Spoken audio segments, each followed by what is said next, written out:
300 series. So, since brand new ito, oh, wala pang sticker yan. Kaya tayo dito.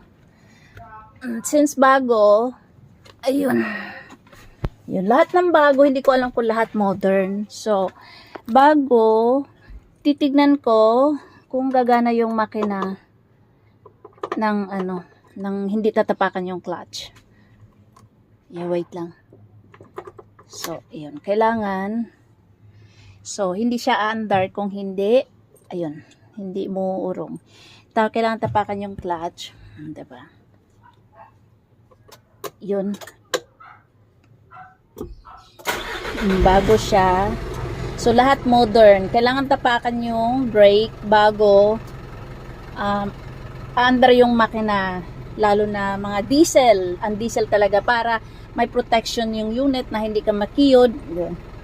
So, ito na ang big truck ko. I'm a big trucker now. 6-wheeler na. May 10 pa ako. So, kailangan ganyan. O yan, patay na. Wala lang.